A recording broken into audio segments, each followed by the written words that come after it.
بسم اللہ الرحمن الرحیم۔ السلام علیکم ڈیئر ویورز، آج کی اس ویڈیو میں ایک بار پھر ہم اس ناچتے گاتے جھومتے مسکراتے ہنستے کھیلتے خوبصورت نوجوان بلال پاشا کی بات کرنے جا رہے ہیں، اور کیوں نہ کریں کہ اس کے قتل نے ہمارے دلوں کو نہایتی تکلیف دی ہے۔ کیوں نہ ملے یہ تکلیف کہ ہم جیسے کئی والدین، کئی نوجوان پاکستان میں یہ چاہتے ہیں کہ وہ CSS کریں، وہ کسی مقام پر پہنچے، اس مقام پر پہنچ کر اگر ایک طرف وہ ملک کے کام آئیں گے تو دوسری طرف اپنے خاندان، اپنے علاقے کے کام آ رہے ہوں گے۔ مگر ہوتا کیا ہے کہ جب یہ نوجوان شدید ترین محنت کے بعد نہایت تکالیف اٹھا کر کسی مقام پر پہنچتا ہے تو ایک ایسے مافیا کی نظر آ جاتا ہے جو کہ ہماری خود سامنے ہی نہیں آ رہا۔ یہ مافیا سسٹم بھی ہو سکتا ہے، یہ مافیا دوست بھی ہو سکتے ہیں، یہ مافیا رشتہ دار بھی ہو سکتے ہیں، یہ مافیا جان پہچان والے بھی ہو سکتے ہیں، اور یہ مافیا خود وہ سسٹم بھی ہو سکتا ہے جس میں وہ کام کر رہا تھا،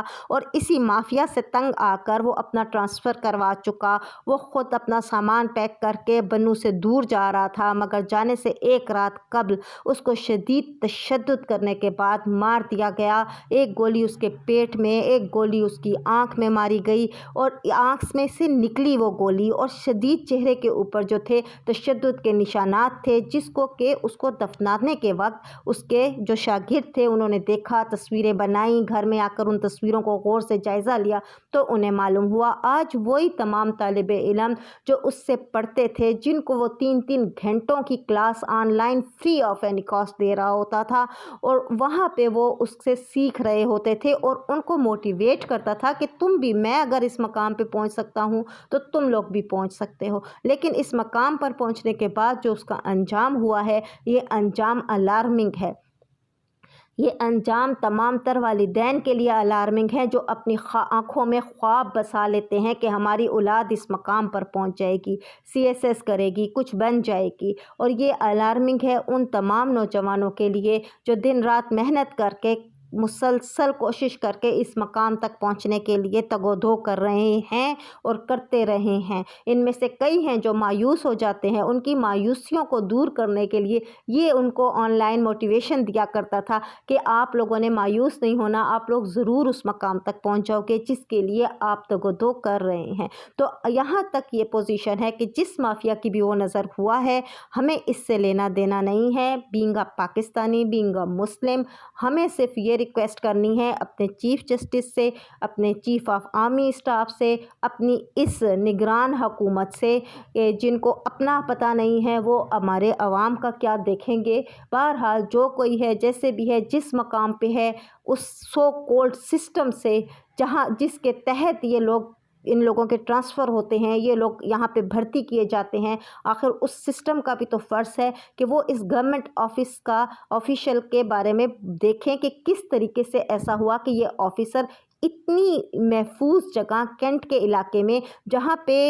NIC دیکھے بغیر ایک عام عوام کو چھوڑا نہیں جاتا، وہاں پر اس کا قاتل کیسے پہنچا، اور اگر یہ قاتل آلریڈی اس کے ساتھ تھا، کیونکہ اس کو 8 کنال کے گھر میں خوف آتا تھا، وہ رہنا نہیں چاہ رہا ہوتا تھا اکیلا، ویسے بھی منموجی بندہ تھا، دوستوں کا دوست تھا، یاروں کا یار تھا، 6 دوستوں کو وہ ساتھ رکھتا تھا، ان کے ساتھ جھومتا تھا، گاتا تھا، کھانے پینے چلتے رہتے تھے، یہ سب چیزیں جو تھی اس کی ایک ہی بڑا اس کا لائیولی کہتے ہیں نا کہ رہنے کا طریقہ تھا کہ وہ بڑا اچھے طریقے سے زندگی گزار رہا تھا۔ ایسی صورت میں اگر ان دوستوں کی وجہ سے ہوا ہے، اگر ان ملازمین کی وجہ سے ہوا ہے، اگر اس علاقے کے کسی اور بندے آفیشل کی وجہ سے ہوا ہے،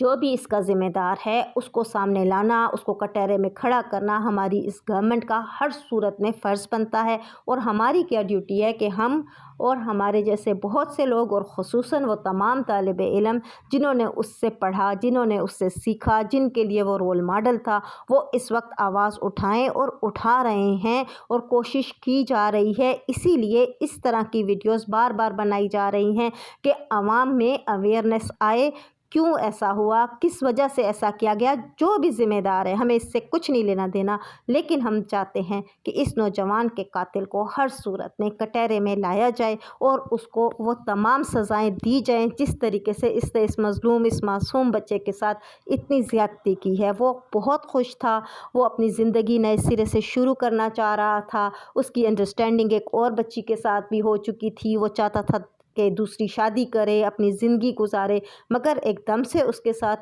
اتنا بڑا حادثہ پیش آ جاتا ہے۔ اور اس حادثے کے پیش آنے کے بعد اس کے گھر والوں کو میں کبھی الزام اس صورت میں نہیں دوں گی، کیونکہ ایک 70 سال کا بوڑھا باپ جو دہاڑی دار مزدور تھا، جس نے ایک خواب دیکھ لیا اور اس خواب کو اس بچے نے پورا کر لیا، وہ بیچارہ اب کہاں جا کے رلے، کہاں پہ اپنے بڑھاپے میں اس بڑھاپے میں جائے اور ان لوگوں کی درخواستیں دیتا پھرے، ایک ایک جگہ پہ جائے، اس کا پوسٹ مارٹم کروائے۔ ہاں، میں برادران یوسف کو ضرور بلیم کروں گی کہ برادران یوسف کو آواز اٹھانی چاہیے تھی، چاہے وہ اس کا کروڑوں روپیہ لینا چاہ رہے ہیں لے لیں بھئی، کوئی فرق نہیں پڑتا، چاہے اس کی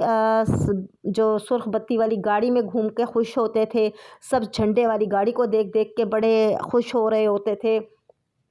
اس میں گھومنا پسند کر رہے ہوتے تھے، مگر آج ان کا فرض ہے برادران یوسف کا کہ چار چار بھائی انسان مانگتا ہی کس لیے ہے۔ آج ان برادران یوسف کو آواز تو اٹھانی چاہیے، کہیں تو جانا چاہیے، کوئی تو احتجاج کرنا چاہیے کہ کسی نہ کسی طریقے سے آواز بلند ہو۔ وہ بھی خاموش ہیں کہ نہیں جی ہمارے بچے کو اب تکلیف ہوگی، ہم پوسٹ مارٹم نہیں کرواتے۔ تکلیف تو اسے ہو چکی، دکھ تو اس نے سہ لیا، گولیاں تو اس نے کھا لیں، مار پیٹ تو اس کے ساتھ ہو گئی، اب کیا رہ گیا؟ اب تو آپ لوگوں نے آواز اٹھانی ہے بس۔ شکریہ۔